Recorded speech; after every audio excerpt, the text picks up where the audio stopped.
बिस्मिल्लाहिर्रहमानिर्रहीम। Last topic हम पढ़ रहे थे सिंपल हार्मोनिक मोशन के बारे में। उसकी हमने फर्स्ट एग्जांपल पढ़ ली थी कि mass attach to a spring, कि अगर स्प्रिंग के साथ किसी मैस को अटैच किया जाए वो भी सिंपल हार्मोनिक मोशन ही करता है। अब इसकी बाकी दो एग्जांपल हैं, बॉल एंड बाउल सिस्टम है और इसके अलावा है सिंपल पेंडुलम। तो इसके बारे में हम डिटेल के साथ पढ़ते हैं। तो इसकी फ़र्स्ट एग्जांपल है बॉल एंड बाउल, कि एक बाउल के अंदर हमने एक बॉल को रखा हुआ है, प्लेस किया हुआ है उसके सेंटर पर। तो अगर इस बॉल को इस बाउल के अंदर मोशन कराया जाए तो क्या ये सिंपल हार्मोनिक मोशन की टाइप बनती है या नहीं बनती, इस बात को हमने साबित करना है। सबसे इनिशियल स्टेट में जब ये बॉल इसके सेंटर पर पड़ा हुआ है, हम इस सेंटर वाली इब्तदाई पोजीशन, इनिशियल पोजीशन, जिसको हम ओ से रिप्रेजेंट कर रहे हैं, ये इसकी मीन पोजीशन होगी। यानी कि जब बॉल इसकी मीन पोजीशन पर पड़ा हुआ है तो इसके ऊपर दो फोर्सेस लग रही हैं। हमें पता है कि इस बॉल का अपना weight due to gravity downward act करेगा, साथ हमने उसका फार्मूला भी लिखा हुआ है mg।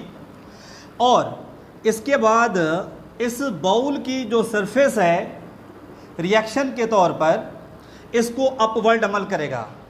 यानी कि इस सूरत में यहाँ पर कोई फोर्स अमल नहीं कर रही, तो इस वजह से ये रेस्ट में है। ये तो होगी पहली कंडीशन। अब अगर हम इस बॉल को उठा के एक ख़ास पॉइंट, जिसको मैंने ए और बी का नाम दिया हुआ है बिल तरतीब, अगर हम इसको उठाकर यहाँ पर लेकर जाते हैं, इसकी एक्सट्रीम पोजीशन पर, इसके इंतहाई मुकाम पर लेकर जाते हैं और फिर यहाँ से रिलीज़ कर देते हैं, तो होगा क्या? अब यहाँ पर ये जो बॉल है किसकी वजह से मूव करेगा? साफ ज़ाहिर है, जब हम इसको ऊपर लेकर जाएंगे इस बॉल को, इसके अंदर आ जाएगी रिस्टोरिंग फोर्स, और वो रिस्टोरिंग फोर्स होगी इसके अपने वेट की वजह से। यानी कि इस बॉल का जो वेट है उस वेट की वजह से इसके अंदर आ जाएगी रिस्टोरिंग फोर्स, रिस्टोरिंग फोर्स। अब इस रिस्टोरिंग फोर्स की वजह से ये पोजीशन, यानी कि इसकी जो वस्ती पोजीशन है वो है, उसकी तरफ मूव करना शुरू कर देगा। अब क्योंकि इस बॉल के अंदर अनर्शिया की वजह से इस पोजीशन ओ पर स्टॉप नहीं करेगी और इसी तरीके से चलते हुए ओ की तरफ मूव करेगी। यहाँ से चलते हुए यहाँ पर चलेगी और इसी तरीके से फिर ये वापस आना भी शुरू हो जाएगी। यानी कि इसी तरीके से ये ए से बी, बी से ए से लेकर ओ तक, फिर ओ से लेकर बी तक ये अपनी इस मोशन को जारी रखेगी, ऑसिलेटरी मोशन करेगी। यानी कि इससे हमें पहली बात तो ये समझ आई कि ये जो बॉल की वाइब्रेशंस है, बॉल की जो मोशन है इस बाउल के अंदर, वो असल में रिस्टोरिंग फोर्स की वजह से हो रही है। रिस्टोरिंग फोर्स एक तो इसके वेट की वजह से हो रही है, दूसरी बात हम ये भी कह सकते हैं कि ये जो बॉल मीन पोजीशन की तरफ आ रही है, इसकी रीज़न एक और भी हो सकती है, फोर्स ऑफ ग्रेविटी की वजह से भी ये अपने सेंट्रल पॉइंट की तरफ आती है। इसी तरीके से ये ऐसा ऐसा ये मूव करते करते फ्रिक्शन की वजह से ये अपनी ओरिजिनल जो पोजीशन है, जहाँ से हमने शुरू किया था इसको चलाना, वहाँ पर आके रुक जाएगी। ये तो होगी इसकी मोशन। अब इसके दौरान क्या क्या चेंजिंग आती हैं, यहाँ पर ए और बी जो इसके एक्सट्रीम पॉइंट हैं, A and B, extreme points या एक्सट्रीम पोजीशन आप कह सकते हैं, यहाँ पर इसकी वेलोसिटी जो होगी कम से कम, यानी कि ज़ीरो के बराबर हो जाएगी। क्योंकि हमें पता है कि बॉडी जो है अपनी इंतहाई मुकाम पर पहुंचकर एक लम्हे के लिए रुक जाता है, इस वजह से वेलोसिटी क्या होगी, यहाँ पर ज़ीरो होगी। दूसरी बात, इसकी जो वेलोसिटी मैक्सिमम होगी, यानी कि यहाँ पर जो इसकी मीन पोजीशन है, मीन पोजीशन पर इसकी वेलोसिटी मैक्सिमम होगी। क्योंकि यहाँ इनर्शिया की वजह से बॉडी रोक नहीं सकेगा बल्कि तेज़ी के साथ यहाँ से गुजर जाएगा। तो ए और बी पर इसकी वेलोसिटी कम से कम इंतहाई कम और इसके बाद ज़ीरो हो जाएगी, जबकि जो इसकी इनिशियल पोजीशन है, जो इसकी मीन पोजीशन है, वहाँ पर इसकी वेलोसिटी मैक्सिमम होगी। इसके बाद अगर एक्सेलरेशन की बात करें, एक्सेलरेशन जो होगा वो उलट होगा कि एक्सट्रीम पोजीशन पर एक्सेलरेशन मैक्सिमम होगा, क्योंकि जितना ज़्यादा आप डिस्टेंस बढ़ाएंगे उतना ज़्यादा एक्सेलरेशन होता है। लास्ट टॉपिक में हमने पढ़ा था कि एक्सेलरेशन जो होता है डिस्प्लेसमेंट के डायरेक्टली प्रोपोर्शनल, जबकि मीन पोजीशन पर आके एक्सेलरेशन की वैल्यू ज़ीरो हो जाएगी। वजह यह है कि यहाँ पर कोई डिस्प्लेसमेंट जो है वो बना ही नहीं था, इस वजह से यहाँ पर एक्सेलरेशन की वैल्यू जो है वो कम से कम हो जाएगी। तो इस एग्जांपल से हमने ये समझा कि बाउल के अंदर पड़ा हुआ बॉल सिंपल हार्मोनिक मोशन की एक टाइप है, और इसके अलावा जो इसके दो रिजल्ट्स हैं कि रिस्टोरिंग फोर्स की पोजीशन हमेशा मीन पोजीशन की तरफ होगी, और इस दौरान जो एक्सेलरेशन प्रोड्यूस होता है उसकी भी पोजीशन जो होगी, उसकी जो डायरेक्शन होगी वो भी मीन पोजीशन की तरफ ही होगी। अब आते हैं इसकी लास्ट एग्जांपल, और इंतहाई इम्पोर्टेंट एग्जांपल है सिंपल पेंडुलम के बारे में। अगर हम सिंपल पेंडुलम को समझें कि सिंपल पेंडुलम क्या चीज़ है। सिंपल पेंडुलम एक सिंपल सी आप उसको डिवाइस कह सकते हैं जो एक स्ट्रिंग के साथ अटैच होती है, और उसके नीचे एक मेटल बॉब लगा देते हैं, गोली लगा देते हैं, या हैवी मास का कोई भी ऑब्जेक्ट जिसके नीचे लटका दो तो वो बन जाता है एक सिंपल पेंडुलम। अब इसमें हमने समझना है कि जब यहाँ मेरे पास है, इसको आप देख सकते हैं, ये सिंपल पेंडुलम कि इसको एक स्ट्रिंग के साथ अटैच किया जाता है, नीचे एक मेटल बॉब या मेटल की गोली या हैवी बॉडी, इसको हम नाम देते हैं सिंपल पेंडुलम का। अब अगर हम यहाँ पर दूसरी डायग्राम में आप देखेंगे कि जब आपने इस पेंडुलम को मूव करवाना है, फ़र्ज़ करें ये हमारे पास पेंडुलम है, हमने इसको मूव करवाना है, इसकी इनिशियल पोजीशन जो इसके वेट की वजह से और इसकी रिएक्शन की फ़ोर्स की वजह से, इसकी टेंशन की वजह से ये अभी रेस्ट में है बॉडी। इस वक्त इस सूरत में इसकी जो फोर्स होगी वो ज़ीरो होगी। अब अगर मैं इसको एक ख़ास पॉइंट तक लेकर जाता हूँ, फ़र्ज़ करें यहाँ पर मैं ए पर लाकर इसको छोड़ देता हूँ, तो ये इस तरीके से मूव करना शुरू कर देगा। अब इसी मोशन को हमने डिस्कस करना है ज़रा। अब है इसकी पहली पोजीशन ए है। अब इसमें भी इनर्शिया की वजह से बॉडी जो है मीन पोजीशन पर रुकेगा नहीं, बिल्कुल बॉल एंड बाउल की तरह। और जिस तरीके से आपने स्प्रिंग की एग्जांपल देखी थी कि जब आप उसको स्ट्रेच करते हैं या बॉल को रिलीज़ करते हैं, वो अपनी मीन पोजीशन पर रुकता नहीं बल्कि इनर्शिया की वजह से आगे पीछे टू एंड फ्रो ये मोशन को दोहराता रहता है। बिल्कुल यही काम इस सिंपल पेंडुलम में भी होगा। अब सबसे पहली पोजीशन है इसकी ए पर, ए से जब रिलीज़ करते हैं ये ओ पोजीशन को यानी कि मीन पोजीशन को क्रॉस करते हुए बी पर जाएगा और आखिरकार ये अपनी मोशन को ख़त्म कर देता है फ्रिक्शन की वजह से। यहाँ पर हम इसको ज़रा एक्सप्लेन करते हैं कि इस बॉब के वेट की वजह से, क्योंकि वेट एक फोर्स है, जैसा कि आपने 9th क्लास में चैप्टर नंबर 4 में पढ़ा था रेजोल्यूशन ऑफ फोर्सेस। फोर्सेस के दो कंपोनेंट्स होते हैं एक्स और वाई।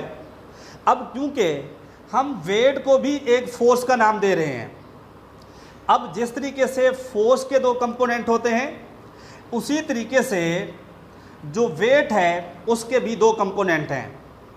अब मैंने इस पेंडुलम को एक ख़ास एंगल के साथ इसको स्ट्रेच किया हुआ है। अब यहाँ पर इस स्ट्रिंग की बिल्कुल साइड पर यहाँ पर इसका वेट आ जाएगा जिसको हम mg के साथ ज़ाहिर करें। इसके दो कंपोनेंट, एक x वाला एक y वाला। यहाँ पर आपने पहचान कैसे करनी है, अब सबसे पहले कि जो भी कंपोनेंट थीटा के बिल्कुल बराबर में आएगा, बहुत ही याद रखने वाली बात कि जो भी कंपोनेंट थीटा के बिल्कुल बराबर में आएगा वो y कंपोनेंट होगा, यानी कि हम उसको y कंपोनेंट का नाम देंगे जो थीटा के बिल्कुल बराबर में आएगा, और जो थीटा की दूसरी साइड पर होगा उसको हम x कंपोनेंट का नाम देते हैं।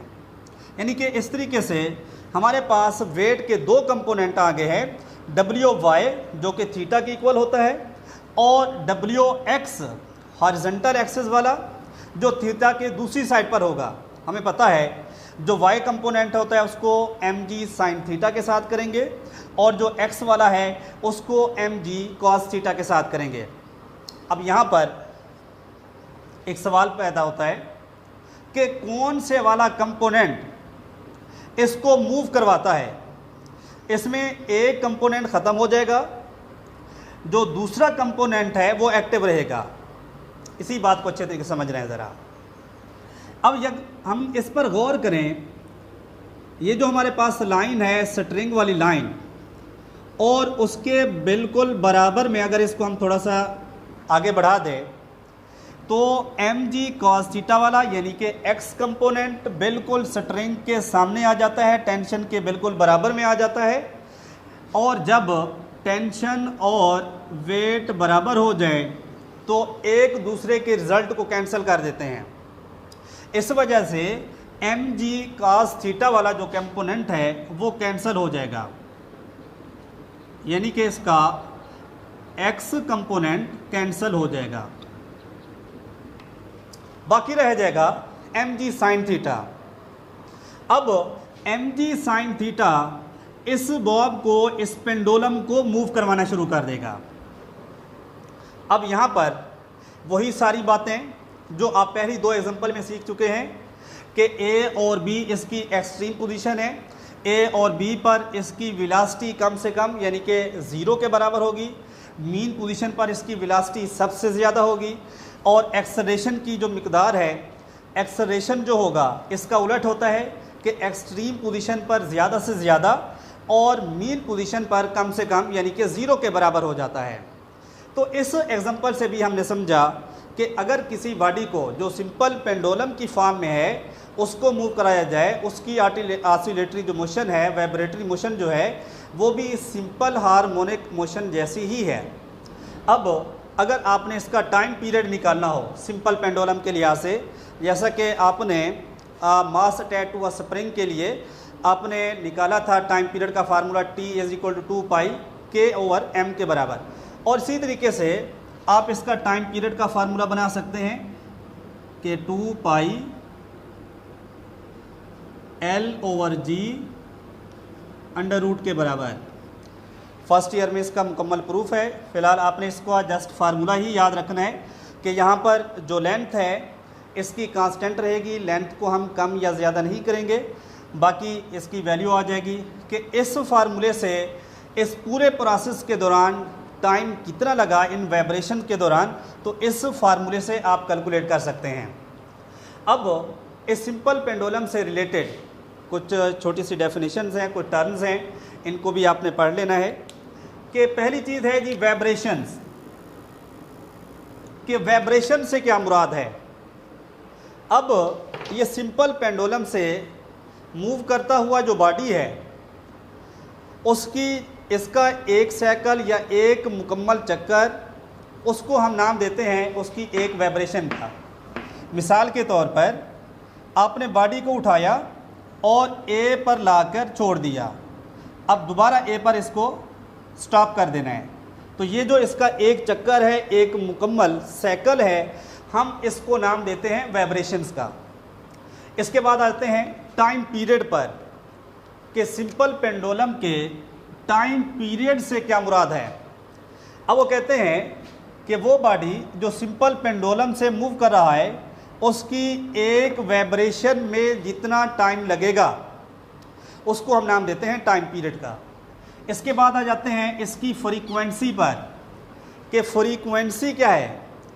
अब फ्रीक्वेंसी से मुराद कि सिंपल पेंडुलम से मूव करता हुआ बॉडी 1 सेकंड के अंदर कितने अपनी वाइब्रेशन मुकम्मल करता है, यानी कि 1 सेकंड आप काउंट करें, उसके बाद इसकी वाइब्रेशन की तादाद को काउंट करें तो वो इसकी फ्रीक्वेंसी होगी।